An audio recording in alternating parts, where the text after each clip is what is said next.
সঙ্গে রাজ করছে মাঠের ক্রিকেটে, ঘরের ভেতরে, হোটেলে, টিম হোটেলের অন্দরে, 1021 নাম্বার রুমে। এক কথায় আনবিলিভেবল। যেই ডিসকাশন করতে চাই সেখানটায় একটা আফসোস আসলে বেড়ে যায়। একটা দল রংপুরের সাথে যেভাবে খেললো, সেই পার্টিকুলার দলটার মাঠের ক্রিকেট দেখে কেউ কি কোনোভাবে বিশ্বাস করবে যে তাদের এত বাজে অবস্থা? এই দলটাকে নিয়ে মালিক পক্ষ এভাবে ছেলে খেলা করছে। বাংলাদেশ সেনাবাহিনী পরিচালিত, যাদের নিয়ে আমরা গর্ব করি, হোটেল রেডিসন ব্লু চট্টগ্রাম, সেখানটাও তারা এমন এক গোলকধাঁধা তৈরি করেছে মালিক পক্ষ, যেটা বিশ্ব ক্রিকেটের, বিপিএল না, বিশ্ব ক্রিকেটের ইতিহাসে অবিস্মরণীয় এক অধ্যায় হয়ে আছে। যিনি মালিক মিস্টার শফিক, তিনি রুমে ভেতর থেকে লক করে রেখেছেন। আজকে সকাল থেকে 2 থেকে 3 বার তাকে নক করা হয়েছে যেন তিনি রুম থেকে বের হন। তার সাথে কিছু কথা রয়েছে হোটেল কর্তৃপক্ষের, কারণ রংপুরের সাথে ম্যাচের পরেই তো আলটিমেটলি রাজশাহীর যে দলটা তারা চট্টগ্রাম ত্যাগ করবে। সো যে ডিউসগুলো রয়েছে সেগুলো সেটেলমেন্টের ইস্যু রয়েছে। মিস্টার শফিক প্রথম দফায় এবং দ্বিতীয় দফায় দরজা খোলেন নাই। তিনি ম্যানেজমেন্ট, বাংলাদেশ ক্রিকেট বোর্ডের অফিসিয়াল যারা ওখানটায় রয়েছেন, কারোর সাথে কোনো ধরনের ডিসকাশনে আগ্রহী না। তাহলে রাজশাহীর এই টিমটা মাঠে নামলো কি করে, খেললো কি করে, কিভাবে তারা রংপুরের এগেইনস্টে এই ধরনের ক্রিকেট উপহার দিল? Definitely it's a big question. গতকাল রাত 2টা পর্যন্ত বাংলাদেশ ক্রিকেট বোর্ডের প্রধান ফারুক আহমেদ, বাংলাদেশ ক্রিকেট বোর্ডের চট্টগ্রাম সংশ্লিষ্ট ডিরেক্টর এবং যারা রয়েছেন ক্রিকেটারদের সাথে দফায় দফায় মিটিং করেছেন। ক্রিকেটাররা আমাকে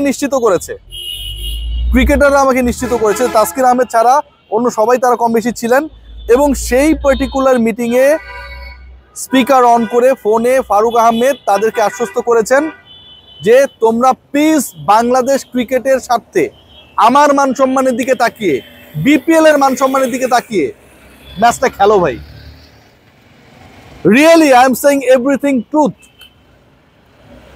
এই মিটিংটাও যখন হচ্ছিল তখনও নিজের room 1021 number room mister Shafiq lock করে রেখেছিলেন, তিনি বের হন নাই।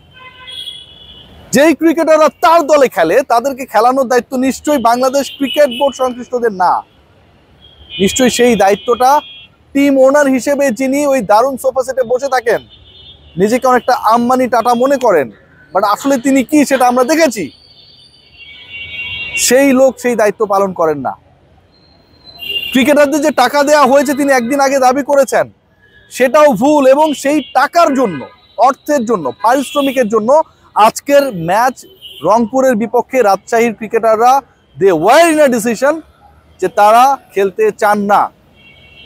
ভাবা যায় একটা দলকে নিয়ে যেভাবে, একটা দলের ক্রিকেটারদের নিয়ে যেভাবে, বাংলাদেশের সিনিয়র ক্রিকেটারদের নিয়ে যেভাবে, ন্যাশনাল সেটআপে যারা, তাদের নিয়ে যে ধরনের রঙ্গতামাশা চলছে, এ যেন গোপাল ভাঁড়কেও লজ্জা দেয়। Mister Shafiq, you have done a lot and sometimes more than the Gopal Bhar. খেয়াল করে দেখুন, আরো ইন্টারেস্টিং তথ্য আপনাদের সাথে আমি শেয়ার করব। Bangladesh cricket board they are right now thinking একদম এই লাস্ট ফেজে এসে রাজশাহীর মালিকানা চেঞ্জ করা যায় কিনা।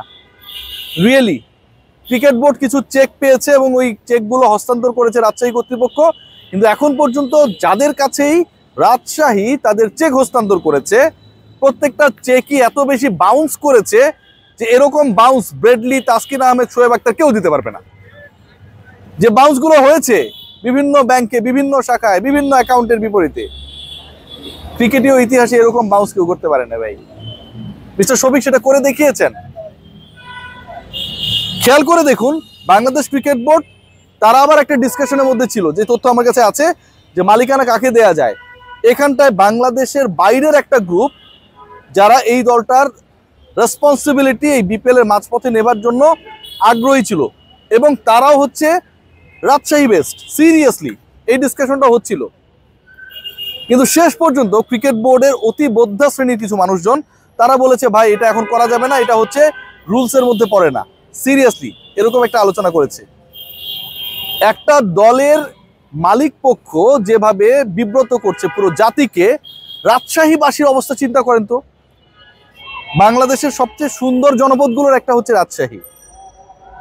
কি দারুণ একটা সিটি, কি সুন্দর বিশ্ববিদ্যালয়, প্রকৌশল বিশ্ববিদ্যালয়। সেখানকার মানুষরা যখন এই রাজশাহীর নামটা আসে, আমি যখন বলি আমার খারাপ লাগে, আমাকে ক্ষমা করে দিবেন যে আপনাদের রাজশাহী নিয়ে এই ধরনের কটূক্তি করতে হয়, কড়া কথা বলতে হয়। তাদের মধ্যে কি চলে একবার ভাবতে পারেন? সেই রাজশাহীবাসীকে অপমান করেছে, বাংলাদেশকে অপমান করেছে, বিদেশি ক্রিকেটারের পেমেন্ট দেয় নাই। বিদেশি ক্রিকেটাররা নিজের টাকায়, ভাবতে পারেন, টিকিট করে এখান থেকে চলে যেতে চায়, তারপরও রাজশাহী টিম হোটেলে থাকতে চায় না। বাকি যে 4-5টা টিম রয়েছে তাদের সামনে অপমানিত হতে চায় না। প্রত্যেকটা দল তাদের ক্রিকেটারদের জন্য, যে 5টা দল রয়েছে রেডিসনে, তারা একটা বিশেষ ব্যবস্থা করেছে। যেই ক্রিকেটাররা সেখানটায় থাকছেন সেই পার্টিকুলার ক্রিকেটাররা সকালে ব্রেকফাস্ট আসলে রুমের সাথেই ফ্রি, লাঞ্চ বা ডিনারে তারা সিগনেচার করে খেতে পারবেন। সিরিয়াসলি, এটাও একটা লেটেস্ট তথ্য। রাজশাহীর কারোর জন্য সেই সুযোগটা নেই, শুধু একজন সেই সুযোগটা ভোগ করছেন, তিনি আবার রুম থেকে বাইর হন না, মিস্টার শফিক। তিনি তার সাইন করে সেই খাবার নিতে পারবেন, কোনো ক্রিকেটার নিতে পারবে না, ম্যানেজমেন্টে কেউ নিতে পারবে না। সিরিয়াসলি, অনেকে বাসায় ফোন করে টাকা আনিয়েছেন ভাই দুপুরে রাতে খাবার জন্য, এবং সেই ক্রিকেটারদেরকে আজকে আমরা জহুর আহমেদ চৌধুরী স্টেডিয়ামে নামিয়ে দিচ্ছি, যা তোরা খেল। কেউ হয়তো বউয়ের গহনা বিক্রির টাকা নিয়ে এসেছেন, কারো শ্বশুর হয়তো ফুলকপির চাষ করেছে, ভালো ব্যবসা হয়েছে, সেই টাকা পাঠাচ্ছে যে জামাই তো আমার হোটেলে অবরুদ্ধ, কিছু পাঠাই, ছেলেটা ভালোভাবে খেয়ে দিয়ে ভালোভাবে বল করুক বা ব্যাট করুক। কি একটা অবস্থা ভাবতে পারেন? সোশ্যালি ক্রিকেটারদের অবস্থা ভাবতে পারেন। যারা রাজশাহীর হয়ে খেলছে তাদের আত্মীয় স্বজনকে, আশপাশের প্রতিবেশীরা, যার বিয়ে তার ঘুম নাই, পাড়াপড়শির ধুম নাই, কি যেন একটা কথা আছে না, জিজ্ঞেস করে, ও তোমার অমুক কি রাজশাহীতে খেলে, টাকা পেয়েছে তো? ভাবতে পারেন কি অবস্থা। বাংলাদেশি ক্রিকেট এভাবে চলছে। বাট আমার কাছে মনে হয় ডেফিনেটলি শফিক ভাই যে জিনিসটা আবিষ্কার করেছে, এটা